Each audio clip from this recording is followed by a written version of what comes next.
Hello guys, welcome back to my channel. तो आज के इस वीडियो में मैं स्टूडेंट्स के सारे डाउट क्लियर करने वाली हूँ जो अभी भी कॉन्फिडेंट नहीं है कि हम इस दिसंबर में सिंगल ग्रुप दें या फिर बोथ ग्रुप्स के लिए जाएं, या फिर दिसंबर अटेम्प्ट दे भी या नहीं दे, या फिर अभी हमारे लेक्चर्स कंप्लीट नहीं हुए, सेल्फ स्टडी स्टार्ट नहीं हुए। जो भी रिलेटेड डाउट्स है इस वीडियो में वो सारे क्लियर हो जाएंगे।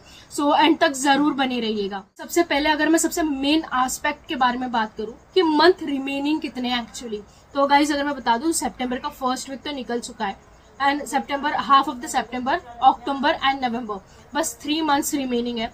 तो गाइज अगर मैं बता दूं, अगर अभी भी ऐसे स्टूडेंट्स हैं जिन्होंने अभी तक बुक्स को खोला तक के नहीं है, या फिर जो अभी जस्ट सोच रहे हैं कि चलो प्रिपरेशन स्टार्ट करते हैं दिसंबर अटेम्प्ट के लिए, गाइज मैं बोल रही हूँ बिल्कुल मत जाओ दिसंबर अटेम्प्ट के लिए। You will literally waste your time. क्योंकि एक्चुअली होता क्या है, जो ऐसे बच्चे सोचते हैं ना कि चलो एक बार एक्सपीरियंस लेके देख लेते हैं, सिर्फ पेपर देके देख लेते हैं, भले प्रिपरेशन ना हुई हो, एक्सपीरियंस तो हो जाएगा फर्स्ट अटेम्प्ट का। गाइस मैं आपको सही में बता रही हूँ, अगर आप एक्सपीरियंस के हिसाब से दिसंबर अटेम्प्ट के लिए अप्रोच कर रहे हो तो आपको पता है कितने मंथ्स वेस्ट होंगे। सितंबर, अक्टूबर, नवंबर एंड दिसंबर आपके पेपर रहेंगे, तो दिसंबर तो पूरा वेस्ट होने वाला है, because you are just going for the experience, right. तो 4 मंथ्स तो आपके वेस्ट हो गए। फिर पता है बच्चा पेपर देने आने के बाद क्या सोचता है, चलो यार कुछ तो लिखा है पेपर में, शायद हो जाए, भगवान शायद कर दे पास, मार्क्स दे दे, हो जाएंगे शायद। तो ये करते करते बच्चा फरवरी तक रुक जाता है, just for seeing the result देखने के लिए वो फरवरी तक रुकता है, उसके 2 मंथ्स वापस वेस्ट हो जाते हैं। तो सितंबर गया, अक्टूबर, नवंबर, दिसंबर, जनवरी एंड फरवरी, ऐसे बच्चा 5 to 6 मंथ्स ऐसे ही वेस्ट कर देता है जस्ट फॉर द एक्सपीरियंस। पता है उसको कि मैंने प्रिपरेशन बिल्कुल नहीं की है, फिर भी वो एक्सपीरियंस के लिए जा रहा है दिसंबर अटेम्प्ट। तो गाइस मैं बता दूं, ये जो है ना चूतिया आप बिल्कुल मत करो। सीधा अगर मैं बात करूं, अगर आपने कुछ भी प्रिपरेशन स्टार्ट नहीं की, even you have don't touch the books right now, मत जाओ दिसंबर के लिए, सीधा अपनी प्रिपरेशन जून 25 के लिए स्टार्ट करो। And think for AIR, all India rank. बहुत इजी से आपका ऑल इंडिया रैंक आ सकता है जून में, अगर आप अच्छे से अभी से प्रिपरेशन स्टार्ट कर रहे हो फॉर जून अटेम्प्ट। अब नेक्स्ट मैं ऐसे बच्चों के बारे में बात करूंगी जिनका भी लेक्चर्स देखना चल रहा है, मीन्स जो ऐसे स्टेज पे जो अभी वो सिर्फ लेक्चर्स देख रहे हैं, अभी उन्होंने सेल्फ स्टडी को टच नहीं किया, मतलब सेल्फ स्टडी लेके नहीं बैठे हुए। तो ऐसे स्टूडेंट्स जिनका भी लेक्चर्स चल रहा है, तो गाइस मैं बोल रही हूँ आपको सितंबर 15 तक, या फिर 50, चलो अभी 1 वीक तो निकल गया है, अक्टूबर मत आने देना। सितंबर के एंड तक सारे अपने लेक्चर्स फटाफट कंप्लीट करो। दिन में एटलीस्ट 8 आवर्स, 9 आवर्स, 10 आवर्स आप जितना दे सकते हो कॉन्सेप्ट्स क्लियर करो, फटाफट चैप्टर कंप्लीट करो। एंड सितंबर एंड तक आपका लेक्चर्स सारे कंप्लीट हो जाने चाहिए, तभी आप अच्छे से सेल्फ स्टडी और 2 या 3 बार रिवीजन करके अपना दिसंबर अटेम्प्ट निकाल सकते हो। वरना मेरे हिसाब से तो बिल्कुल पॉसिबल नहीं है विदाउट रिविजन एग्जाम देना। अब नेक्स्ट क्वेश्चन ये आ जाता है कि सेल्फ स्टडी को कितना time they. Guys you needs at least 2 months for the self study, because lecture से क्या होता है, अपने सारे कॉन्सेप्ट तो क्लियर हो जाते हैं, बट आपको जब तक आप सेल्फ स्टडी खुद से 3 to 4 टाइम्स एक चैप्टर को नहीं पढ़ोगे, आपको कुछ भी याद नहीं रहने वाला है। Because I lost my 2 attempts in this for this reason only. Because what happened, मैंने क्या किया था, मैंने बस लेक्चर्स देख लिए थे फटाफट, और हर एक चैप्टर को एक दो बार पढ़ के चली गई थी कि मुझे ऐसा लग रहा था चलो हो गया, याद हो जाएगा, बट मेरा नहीं निकल पाया। तो मैं आपको भी यही गलती से बचा रही हूँ। मैं ये बोल रही हूँ कि आप एटलीस्ट 3 to 4 टाइम्स आपको रिवीजन चाहिए, मतलब चाहिए, तो इसके लिए आपको 2 मंथ्स देना पड़ेगा। अब सबसे मेन क्वेश्चन आ जाता है कि हम सिंगल ग्रुप के लिए जाएं या बोथ ग्रुप्स के लिए जाएं। तो गाइज अगर आप अभी ये बात सोच रहे हो कि अभी हम प्रिपरेशन स्टार्ट कर, मतलब हमारे लेक्चर्स चल रहे हैं, तो अभी हम फिर सिंगल ग्रुप के लिए जाएं या बोथ ग्रुप्स के लिए जाएं, तो अभी ये टाइम नहीं है बिल्कुल भी आपकी बोथ ग्रुप्स के लिए आप डिसाइड करो। ओनली 3 मंथ्स आप रिमेनिंग, क्योंकि क्या होता है बोथ ग्रुप्स के लिए ना आपको एटलीस्ट 6 मंथ्स चाहिए and 3 months for the revision, only and only for the revision, because syllabus बहुत फास्ट हो जाता है बोथ ग्रुप्स का। एंड अभी तो आपके लिए पूरा सब्जेक्टिव है, न्यू सिलेबस के लिए अगर मैं बात करूँ तो पूरा सब्जेक्टिव पेपर है सारे।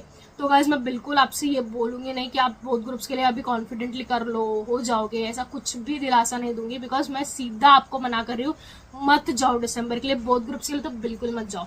सिंगल ग्रुप के लिए भी कौन जाओ, जिसका लेक्चर्स देखना चल रहा है, या फिर जो भी लेक्चर्स देखने वाली स्टेज पे कॉन्सेप्ट्स क्लियर हुए हैं, सेल्फ स्टडी थोड़ी थोड़ी हो गई है, वो लोग सिंगल ग्रुप के लिए बोल रही है अभी जाओ। बाकी तो मैं बोलूंगी जो बच्चों का कुछ भी नहीं हुआ है, don't go for even a single group. Next question ये आ जाता है कि क्या हम मैराथन देख के हमारा रिवीजन कंप्लीट कर लेंगे या फिर हमारा रिवीजन हो जाएगा मैराथन्स देख के। तो गाइज मैं बता दूं, मैराथन और सेल्फ स्टडी दोनों बहुत डिफरेंट चीजें होती है। मैराथन से अगर आप मैराथन देखने लग जाओगे अगेन, तो आपके अगेन कॉन्सेप्ट्स ही क्लियर होंगे, आपको कुछ रिटेन नहीं होने वाला, ना आपका कोई लर्निंग पार्ट कंप्लीट होगा, कुछ भी नहीं होगा। तो मैं बोल रही हूँ marathons are not a right way to complete your revision. हाँ, अगर आपको वापस से कॉन्सेप्ट, अगर आप कुछ भूल गए हो तो वो मैराथन काम आती है कि आप अपने कॉन्सेप्ट को वापस अच्छे से रिटेन कर लो या फिर याद कर लो कि हाँ यार ये कॉन्सेप्ट ये था। बट रिविजन के लिए सेल्फ स्टडी बहुत इंपॉर्टेंट है इस प्रोफेशन में, because this subjects are all the theory subjects, और थ्योरी सब्जेक्ट्स लर्निंग मांगता है, मतलब मांगता है। आप जितना भी अपने मन से लिखने की कोशिश करो, जितना भी आपको कॉन्सेप्ट्स क्लियर है, फिर आप मन से लिखने की कुछ नहीं होने वाला है। आपको लर्निंग चाहिए, मॉड्यूल की थोड़ी थोड़ी लैंग्वेज चाहिए, की पॉइंट्स चाहिए, चाहिए ही चाहिए। Don't rely on marathons please. Next question ये आ जाता है कि राइटिंग प्रैक्टिस के बारे में क्या, कि हमारे पास राइटिंग प्रैक्टिस के लिए टाइम नहीं बचा हुआ है। गाइस देखो, राइटिंग प्रैक्टिस किसके लिए मैटर करती है? जो बच्चे का प्रेजेंटेशन वीक है या फिर जिसकी इंग्लिश वीक है, जो इंग्लिश में लिख नहीं पाता है जैसे, उसके लिए राइटिंग प्रैक्टिस मैटर करता है। बट मेरे हिसाब से writing practice is a waste of time for those who knows how to present the answers, who knows English very well, the students who had studied from the module. उनके लिए writing practice मेरे हिसाब से तो waste है, because I haven't done any writing practice. मेरे हिसाब से राइटिंग प्रैक्टिस कब जरूरी है, जब आपका सारा सिलेबस या फिर आपका 2 से 3 बार रिवीजन हो चुका है सारे सिलेबस का, स्टिल आपके पास टाइम बचता है, तो आप आंसर्स को अपने हाथ से लिख के देखिए, 2-3 मॉक टेस्ट सॉल्व कीजिए, उसके लिए राइटिंग प्रैक्टिस मैटर करता है। बट मेरे हिसाब से अगर आपका सिलेबस पेंडिंग है और आपका रिवीजन नहीं हुआ है, 2 से 3 बार 4 बार रिवीजन नहीं हुआ है अब भी, और आप राइटिंग प्रैक्टिस की सोच रहे हो, तो मत सोचो, अच्छे से 2 से 3 बार मॉड्यूल को रिवाइज करो, मॉड्यूल पढ़ो, वो ही ज्यादा इंपॉर्टेंट है ना। उन स्टूडेंट्स के बारे में बात करूं जो बोलते हैं कि अभी तक हमारे लेक्चर्स पेंडिंग हो जाते हैं, मतलब अक्टूबर नवंबर तक भी वो लेक्चर्स देखते हैं।